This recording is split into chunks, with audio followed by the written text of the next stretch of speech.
Di antara penyakit zaman sekarang yang buat orang sangat mudah terjauhkan dari istiqamah adalah fuduli, atau kalau dalam bahasa Indonesia kepo, ya. Pingin tahu, tatallu, pingin tahu. Hal yang tidak perlu kita ketahui kita pingin tahu. Hal yang bukan bidang kita pingin masuk di dalamnya. Akhirnya mata tidak terjaga, lisan tidak terjaga.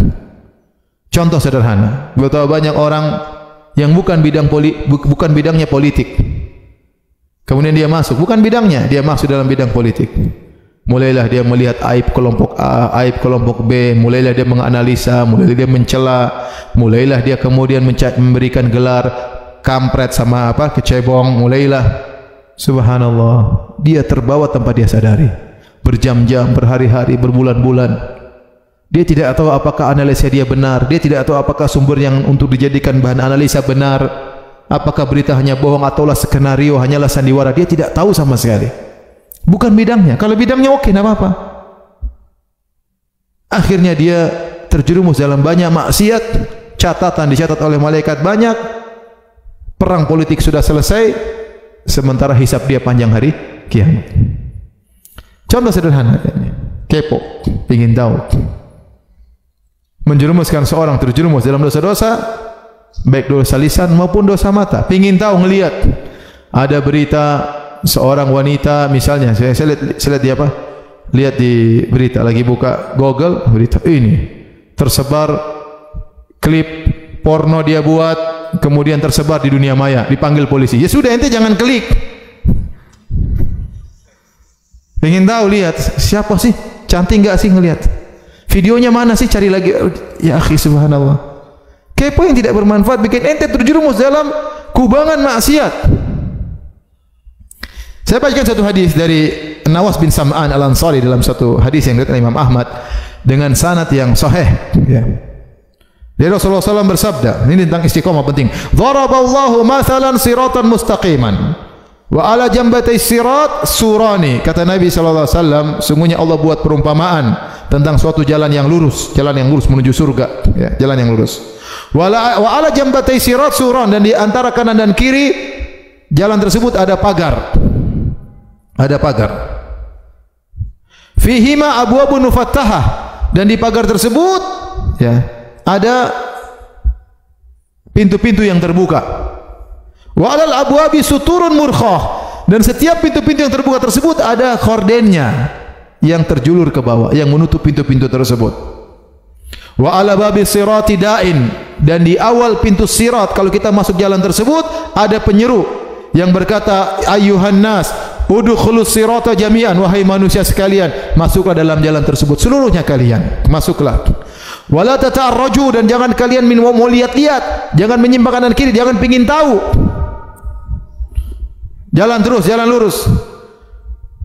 Wada'in yad'u min fawqi sirat, dan ternyata ada juga penyeru dari dalam jembatan tersebut, menyeru mengingatkan. Kata Nabi SAW, fa idza arada yaftahu syai'an min tilkal abwab qala waihaka la taftahu.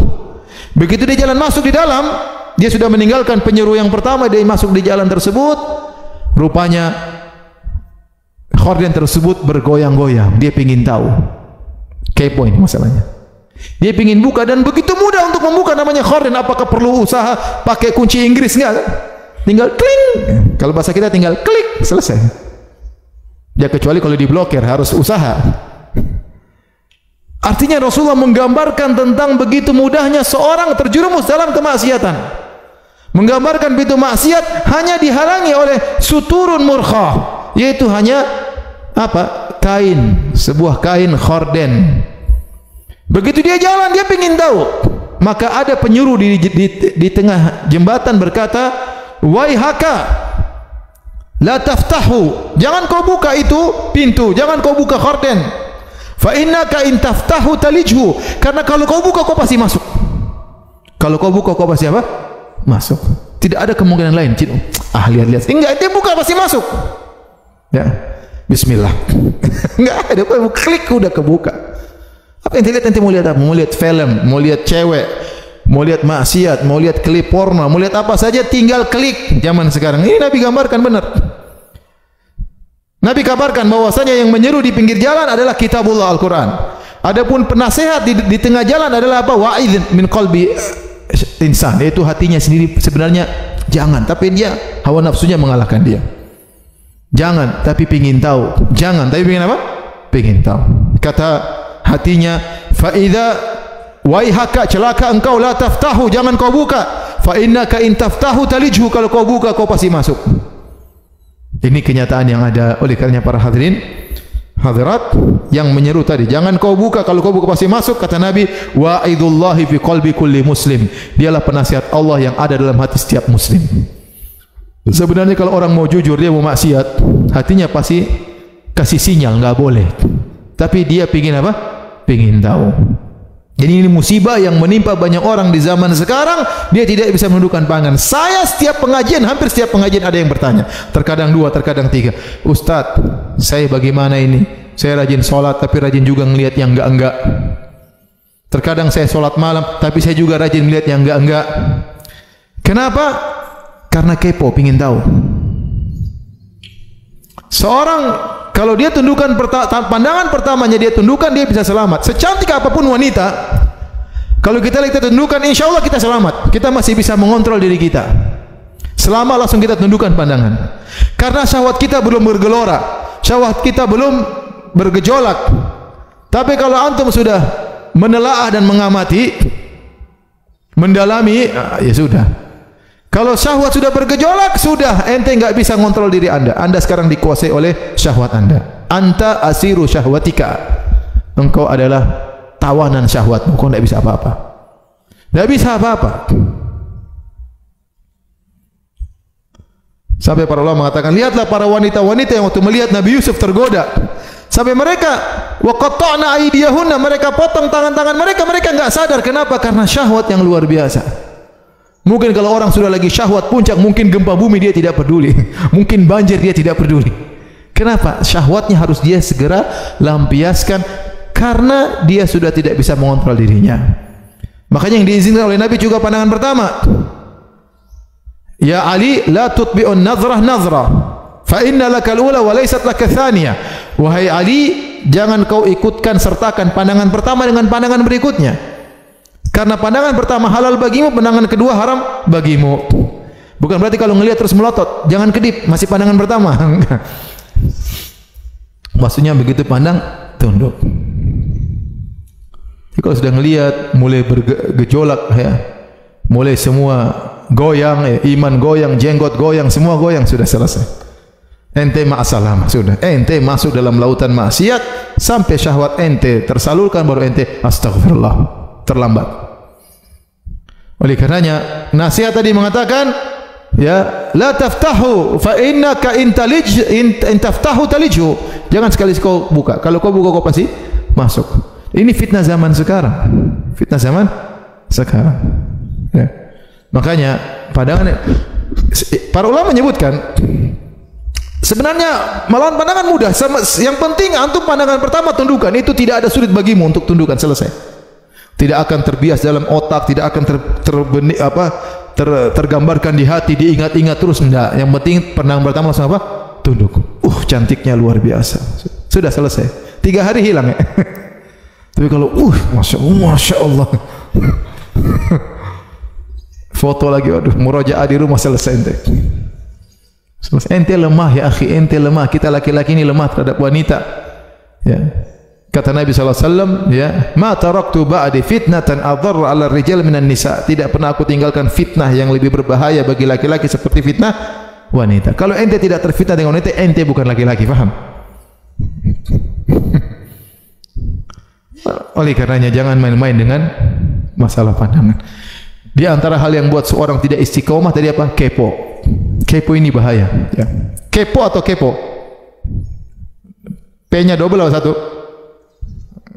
Satu aja. Kepo, ya. Hati-hati. Kalau bahasa Arab dulu fuduli, pingin tahu. Kalau zaman dulu para ulama mengatakan kalau masuk rumah orang jangan lihat atas bawah. Dulu suruh. Ini bikin maksiat nanti. Waduh, cewek siksa apa suruh ente lihat di atas? Ente masuk dalam aja. Sama kita lihat rumah orang juga jangan. Lewat aja, ente jalan ke depan, jangan lihat-lihat rumah orang kanan kiri, itu namanya fuduli, nggak boleh.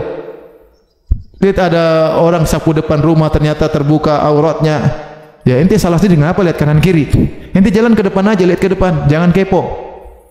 Jangan kepo pendengaran, orang lagi ngobrol apa sih? Nimbrung dong. Jangan sudah. Aduh, kalau zaman dahulu mau kepo harus begitu. Zaman sekarang di rumah aja kepo semua ya.